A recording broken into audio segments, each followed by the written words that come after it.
Bucher talked to several NBA personnel about how Michael Jordan would have fit in today's game. They all agreed he would still be considered the best in the game, and it was MJ's intangibles that would put him above everyone else.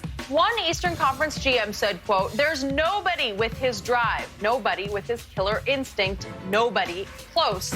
And one NBA trainer said he'd imagine MJ would have been even quicker playing today. So, Shannon, I want you to think about that for a second. How good would Jordan have been playing in today's NBA? Well, he'd be great. I mean, I think generational players would be great in any era. But it's hard for me to imagine that. See, the problem that I have is that when people say only Jordan would have been great in today's game. What about Larry Bird? Larry Bird was 24, 10, and 6 and shot less than 2 threes a game. With his ability to shoot the three, he was almost a 90% free throw shooter. Would he not been great?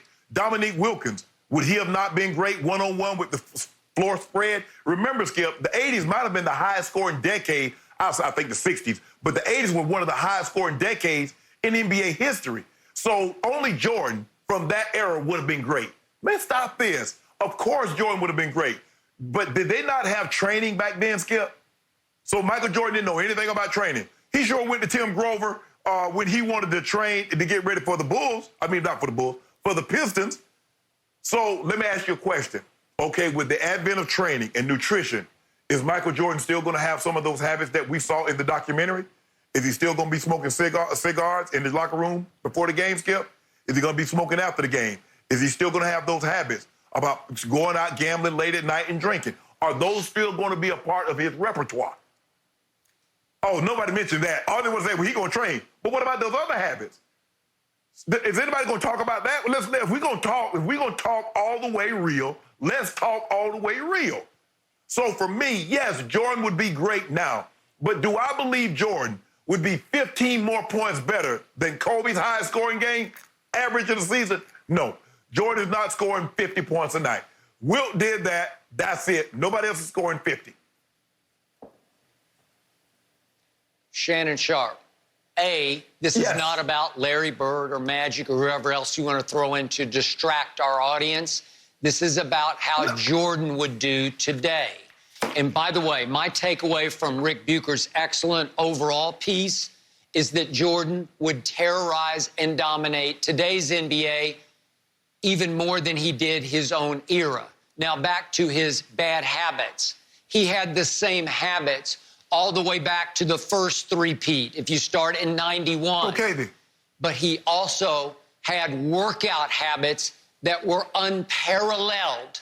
I know because I know Tim Grover very well. Tim is great at what he does, and he was great at staying ahead of the curve. And in the end, he kept Michael supremely fit, even though he did smoke cigars. Did he drink more than LeBron drinks now? LeBron's a big wine connoisseur. Is wine all that different from hard liquor? Not to me. So in the end, they had what they called the Breakfast Club. They had it every morning at Michael's house. And Tim Grover's routine after every home game was to go into the locker room and catch Michael's glance just to say, do you want to do 6 or 7 or 8? Meaning, what time do you want the Breakfast Club, depending on how the game had gone tonight, how much it took out of you, how much you think you needed to start earlier with your workout. Scottie Pippen, Ron Harper, and, of course, Michael Jordan went at it hard every morning. He was in supreme physical shape. He would have been, if we'd taken the 98 Michael Jordan at age 34, after years of having the same off-the-court habits, as you call them, and dropped him into today's NBA, I'm sorry, that quote that Jenny read is exactly right. There's nobody right now with his drive, nobody with his killer instinct, nobody close. That's the essence of what he was in 98. And Michael said last night that was his greatest year because he could beat you with his mind as well as his body. He had figured out the game from a cerebral standpoint as well as a physical standpoint. So now he was virtually invincible when he needed to be. So I'm sorry, if you dropped him in today, I believe Shaq would be right. he would average 45 a game. It's possible David Falk, his agent, would be right. He would average 50 a game. But with no hand checking, open floor, lots of run and shoot, and three-point shots emphasized. Remember, the most three-point shots in his biggest year of shooting threes that Michael ever averaged was 3.6 a game. It feels like James Harden takes 3.6 shots, three-point shots per possession. It's like he averages 20 a game. So if you had Michael averaging 10 or 12 threes a game, yeah, okay, you don't think Michael's average would go up because he could shoot it and he would have perfected it like everybody works on it so hard today. I'm sorry. You see what you're doing? You see what you're doing? Everybody automatically assume, well, he's going to work on it, and he's going to be able to shoot the three like Steph Curry. So why do we get to automatically assume? So what about LeBron? Like if LeBron had came, whoa, wait a minute.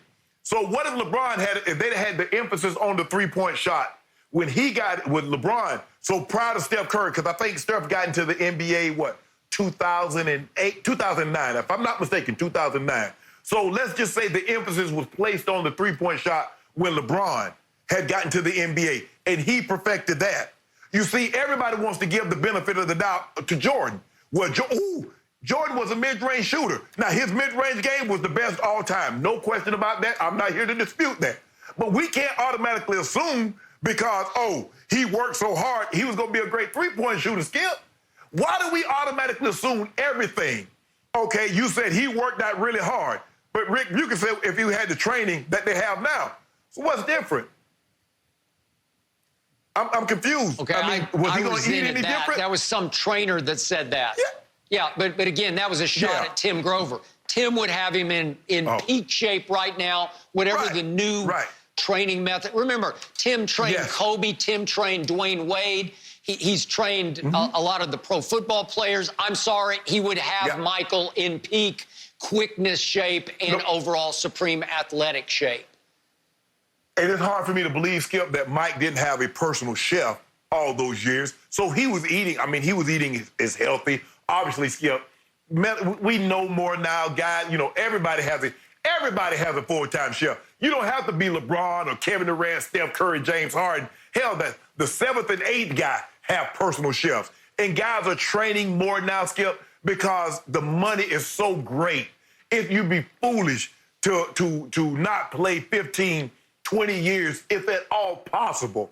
But, Skip, back then, guys didn't take care of themselves like guys take care of themselves now. So, look, would Michael Jordan still be Michael Jordan? Skip, I believe Michael Jordan would still be Michael Jordan. But I do not believe he would average 45, 50 points a night. That's my only pushback. He would still be great. By the way, why hasn't LeBron perfected the three-point shot all the way into 2020? Oh, jeez. This is not about LeBron. Stop bringing LeBron up. This is about, see, you made it. I can't with you, Skip. I can't. Well, no, actually, I didn't. We got to talk a little bit more about LeBron here. Thank you for teeing me up there, Shannon. Did we unfairly criticize LeBron for something